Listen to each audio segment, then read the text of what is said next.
Hey there everyone, Justin Konovich here. I'm going to do something a little different other than the cooking.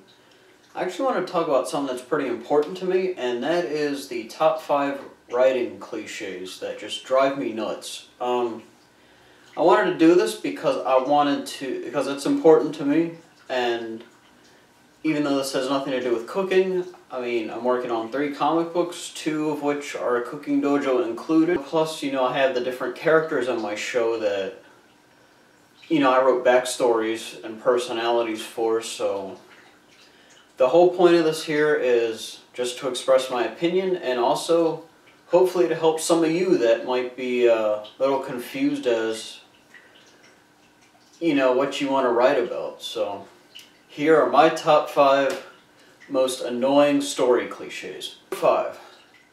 The whole chosen one or prophesized storyline. Okay guys, this has not only been done to death in video games, movies, comic books, but the worst part about this stereotype cliche is the fact that we already know how it starts and we already know how it's going to end. So why would we need to care about the rest of it? I don't know about you guys, but I know that as a reader or a watcher, I want to be able to question what's going to happen next. If I already know who's going to save the day, there's no mystery. If I already know how the hero is supposed to win, there's no mystery. And it's very boring. And like I said, overdone, so don't use it. Number 4, the villain is a result of bad parenting. Alright, now this is another one I've seen a lot, particularly in the horror film genre, where I've noticed usually if it's a male villain, he had a bad relationship with his father and a sickeningly close one with mom, or if it's a female villain, vice versa. Guys, I think it's very hard to create villains, or at least it definitely can be, because, you want to make them good. Or, okay, let me change that. It's hard to make a good villain, I think. Maybe some of you can disagree with me. I think some of the best villains are the ones that actually think they're the hero. They think they're doing the world a favor by doing what they're doing. And what I think is even more disheartening is when you have a villain who grew up in a very nice household but became sick. It's like, what turned them into this horrible, cruel individual? Like I said with the last one, leave some mystery there. Leave us wanting more. If it's bad parenting, and plus I've known people that had bad parents, but they still turned out to be good people, so you can't really blame that as a device for making someone evil. So, that was number 4. Number 3, the changing of origins. What I mean by this is changing your character's origin midway into the story, or even way into the story. Now, I can think of a few times where that worked. With Superman, it described his powers and possibly some threats that might come to Earth to threaten him. Or even Goku, it explained, how his powers worked in future episodes, and it also set up our new villain, which at the beginning of Dragon Ball Z, it was the Saiyans, so it worked there. But there are some examples where I can think of where it is just tacked on and just uninspired. Like an example I can think of off the top of my head was in the Friday the 13th, in Friday the 13th, Part 9, Final Friday, where they try to imply that Jason's mom tried to keep Jason alive by using the Necronomicon. It was just totally random and stupid, and there was nothing wrong with the whole origin of him being the boy who drowned that still lived in the woods of Crystal Lake. So, like I said, it's very boring, tacked on, and sometimes even very stupid. The thing you should ask yourself, does it contribute to the story? Does it contribute to the characters? And if you said no to either of these, then you probably shouldn't use it. So, with that being said, let's move on to number 2. Number 2, we have self-inserts.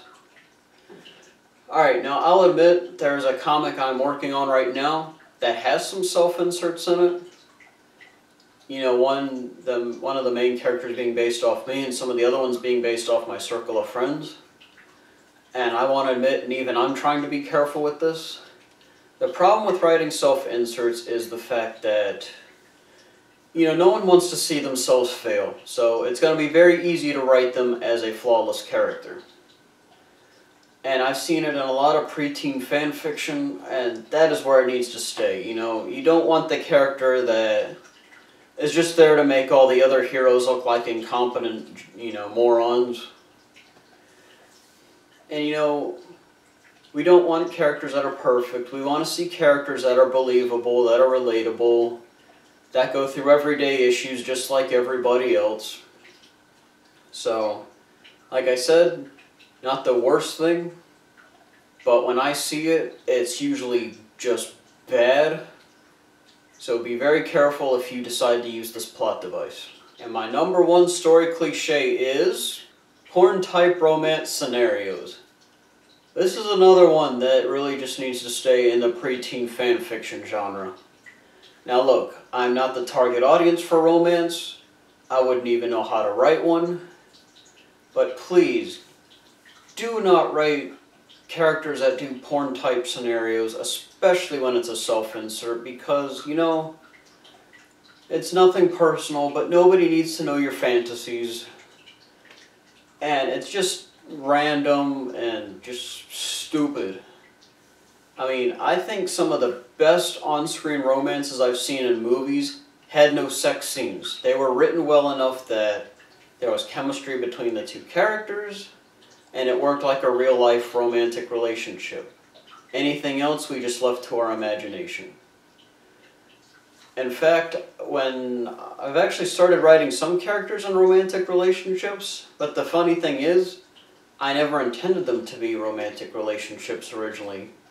I just felt that there was a lot of chemistry between the characters, and or they just looked good together, so I paired them.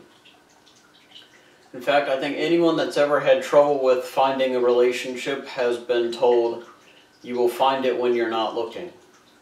That expression could not be more true to what it is that I'm talking about here. I didn't write these characters with the intent of being in a relationship. I just wrote them, and they just happened to work well together, so I paired them up. You know, and this is just my personal opinion. You take this however you want. But to me, if you can write a good story without, you know, excessive language or, you know, intense sex, you know, or with just random sex scenes, that shows a lot of creativity. The swearing thing is a rant for another day, but as far as the sex scenes, just don't do it. It's just random, uninspired, and we don't need to see it. Now, it's one thing to imply it, like maybe have two characters appear next to each other in bed, because then, you know, once again, leave it to the reader's imagination to figure out what happened. But yeah, those are my top 5 character and story cliches. I really hope this helped you out. If there's one I missed, feel free to comment below. And also, another thing that really helped me out as far as writing was watch online critics review movies. I know that sounds really funny and random, but you know, that really helped me out. Like, just go to thatguywiththeglasses.com. There's tons of movie reviewers on there. And I say most of them because I haven't watched all of them. But most of the ones I keep up with seem to really know what they're talking about as far as bad characters, bad stories. And, you know, just watching that really helped me out because it made me more aware of these bad writing cliches and bad character cliches. So, anyway, I hope that helped you guys out. Like this video if you enjoyed it. And if you would like to see more, which I'm really hoping you do, hit that subscribe button. And I'll see you guys on the next episode of the Cooking Dojo. Take care, guys.